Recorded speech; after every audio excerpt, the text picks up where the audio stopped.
The US sides with Russia. Just when you thought it couldn't get any crazier, it's like we're back in the 18th century. Alliances shifting sides, wars in Europe, and the Holy Land. Before this election, Trump said he would end the war in Ukraine in just 24 hours. So was this his plan all along? This is reminiscent of the diplomatic revolution, which occurred when Austria was preparing to recapture Silesia, having just lost it to Prussia in the War of the Austrian Succession, 1740 to 48, and signed a defensive alliance with Russia to secure their position to the east. This meant the sets of alliances from the previous war had swapped partners. Prussia did not renew its treaty with France, assuming the French would remain neutral due to their antagonism with Austria, but France then signed a treaty with Austria and Russia, hoping to limit the power of Britain in exchange for assistance against Prussia, and thus resolving the rivalry with Austria in Central Europe. This led to the 7 Years' War, 1756 to 63, in which Britain and Prussia fought Austria and Russia, and ended when Russia changed sides and allied with Prussia just at the point where they could have won. This is from Fred Kaplan, Slate Online Magazine, June 23rd, 2023. Several times in recent weeks, Donald Trump has said that if he was elected president again, he would end the war in Russia, Ukraine in one day. He even claimed in one interview that deal would be easy. Trump gave no hint of how he would do this, but it's worth noting that he has long believed that international diplomacy is easy and that failure past presidents to strike good deals shows that they've all been, as he once put it, very, very stupid, and that he alone has the right kind of smarts to fix the mess. So did he know that he was going to do it by siding with Russia before he was elected? That seems to be the only logical way to end the war quickly. He didn't say win the war, and he's very specific about his words. So is that why he was elected? Because this won the support of the industrialists. After supporting Ukraine more than any other nation under the Biden administration, the US has changed sides under Trump. Yet this is a very clear and decisive move to end the war. And the US part of the official global UN Security Council, while the growing empires of the early modern period between them created the European world economy, which stabilised themselves but ultimately broke down to World War One, as it was not secured in the same way. So in other words, the US's part in this is a lot more secure, and this move is going to really open the gates really to a new direction in global affairs, while the moves that the European empires made in their time were more relativistic within themselves, and although between them they created the European world economy, then that all broke down into World War One. So it's not the same type of fluctuation in geopolitics, even though we can regard it as a 180-degree change in direction. The US has not then gone to war with Ukraine. It does suggest, however, that we may expect similar instability to occur in terms of directions of nations during the future due to altercations between them. But we can see the situation has improved over time as the world system has, as I've said before, acquired more stability over time as it has solved the problem of successive phases.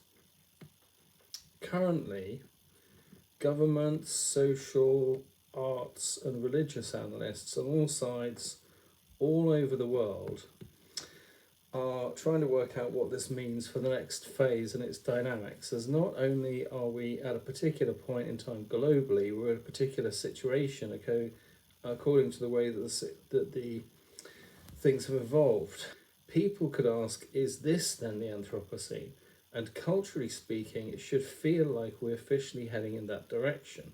It marks a certain point when the relationship between the superpowers starts directing us into it, as it means the majority of the weight of the world's politics is shifting in that direction. However, then there is the actual specific nature of the situation to consider. So let's have a look at the details. Trump has blamed Zelensky for starting the war when a deal was possible. Now Ukraine has two superpowers stacked up against it. Is there a pattern to this we can see emerging as the next phase in geopolitics? It seems Trump has opted to avoid the Taiwan crisis with China by transferring microchip production back into the United States and basically handing Taiwan over to China to deal with whatever fate that it suffers there. So what can we see from this? That we never really know what's going to happen next, because geopolitics works differently to everyday life. And so if you're not in those meetings where people have access to the most up-to-date military intelligence reports, then we cannot see what's going on. This is why people mostly invest in stocks and shares which are managed by people who are more closely linked to the centres of political economy, which is why most of the wealth is there. And many politicians own their own businesses as they have inside knowledge. So that is, they may not have direct access to the current plans, but in terms of gossip and passed around facts and clues which they can recognise from the level of knowledge they're allowed to have, which includes obviously kind of gossip chains that kind of develop and target people who are higher up than themselves, then they can see the direction things are going in and in very specific ways. So what can we work out? Are things being done deliberately in this way? If we look at the state of capitalist society, then we can see quite quickly it is just because of the way the whole situation has evolved. In contrast, then, we have the BRICS alliance, which evolved out of the Soviet bloc, which existed during the Cold War, seeking to counterbalance Western influence. So we can now see how it works in that way, fundamentally because of the very existence of Karl Marx's communism, and then secondly because of the way the relationship between the superpowers developed in a way which tried to outflank each other during the Cold War. And then as the issue has been gradually resolved over time, we can see the new centre ground in politics appearing through the multipolar environment linked to the broader trend towards the Anthropocene. It is relatively easy to see how this is the case if we know about how the ages change and we can understand the phases, the general terms that the world is going through. But then there's the question of how it's all happening in particular places. And for this we need specialist knowledge, which is why most people are relatively far down in society, as they do not have the big picture and therefore they can't put the pieces of the puzzle together. It was a four-dimensional picture of how the world moves forward over time, which the big politicians are looking at today, not the 3D perspective we can see from the point of view of where we are standing, or even by considering the point of view of the nation state, although we can see various trends in high society representing the different schools of thinking which emerge at each stage. We can see where to get summaries of these if we understand how the philosophy of the age is changing, and obviously which news agencies cover what info. So still not much to go on for most people, who will most likely get a job where they're told what to do and do not have the ability to make the same sort of conscious choices as people with the resources to spare and invest, who are more able to make moral decisions rather than just go along with whatever society does in a general sense.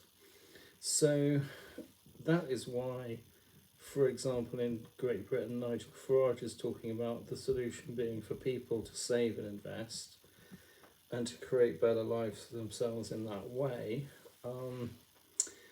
What I'm predicting here is the new direction the US and Russia are going in, working together, it seems, creates a new angle which starts to diffuse the issue of the superpowers in terms of the way the whole situation is moving forward.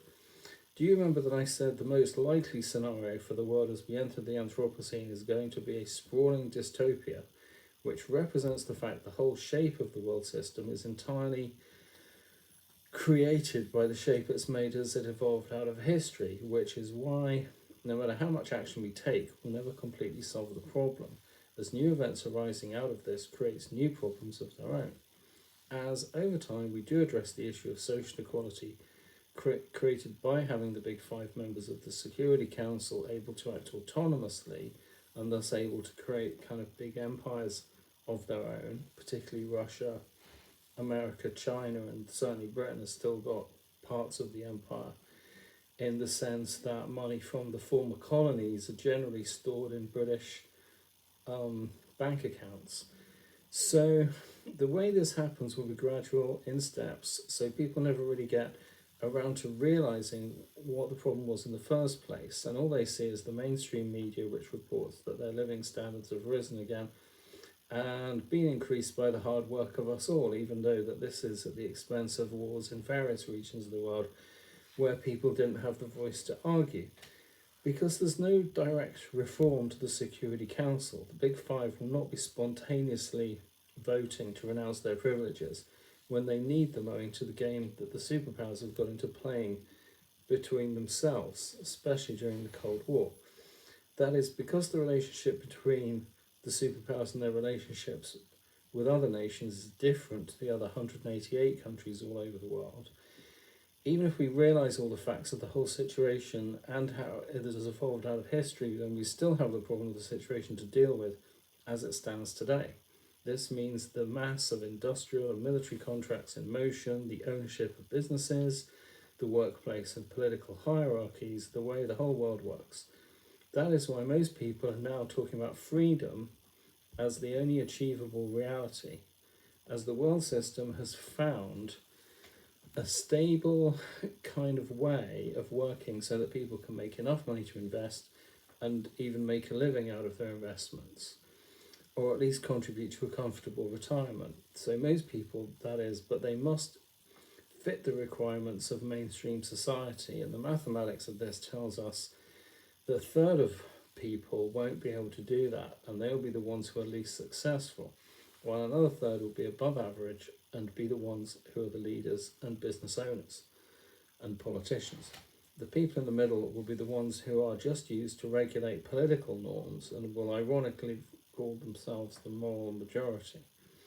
So what can we do about this? Well, nothing, it seems, as the world has only just reached a point where we have found a way forward in terms of these superpowers. In other words, we would not need them had the situation evolved differently. Say there'd been one big piece of land and everyone had lived on that, then I guess the situation would have resolved itself 1,000 years ago.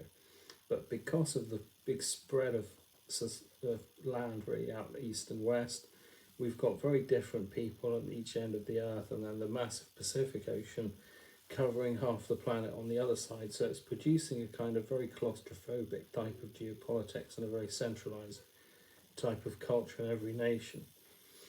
So people who are not doing so well under the current system but are not in any way intellectually or morally impaired must realise that change is possible if people realise what the implications of the Anthropocene actually are. And they will debate this for a while, and already many new humanist ideas are appearing which are benefiting people across all nations. Therefore, while the top 33% will never want to change the system or the way things are, because they will always want to stay on top, and not only that, but create their own hierarchies which perpetuate their success. It will be up to converting the middle third, and that will only come as it becomes increasingly possible to create new methods. So there is definitely a trend appearing within the Anthropocene movement as a whole, in the humanist sense, which points directly to creating belief in new methods, changing times, green energy, and such like, which are giving people at large good reason to believe in the new ages which will be created by the Anthropocene. So the first major battle, I think, will be over what to name the first distinctive period we can quantify as being part of the Anthropocene rather than that of the Holocene. And while the conservative leaders will go for a more cynical approach, trying to limit those trying to create revolutionary change, the government authorities, of course, will choose a relatively neutral term which reflects the idea that things have officially progressed, but in proportion to the way they've evolved in the past. And this shows why our theories should be consistent in this sense, to honour the methods we have inherited out of history, to add weight to our current arguments, sufficiently to enable governments to justify themselves in terms of the decisions they must take. So we still have problems like this. In China, for example, psychiatry, including medicines to cure schizophrenia, have been used on people against their consent to treat medically negative attitudes towards the state and Communist Party. This was reported by Naima Pratton as part of BBC Eye investigations on 23rd of January 2025 in the case of Zhang Junji, who's now fled to New Zealand, who at 17 years old protested about the rules made by the Chinese government outside of his university. Professors phoned his parents and he was handed over to the authorities 2 days later by his father, who worked for them, and taken to a hospital where he was forcefully medicated. So we can see the problems of this phase are evolving along with the period. As people better understand the situation, they can adapt their behaviour to cope with the way that government systems behave in a way which enables people to formulate their own ideas in relation to them.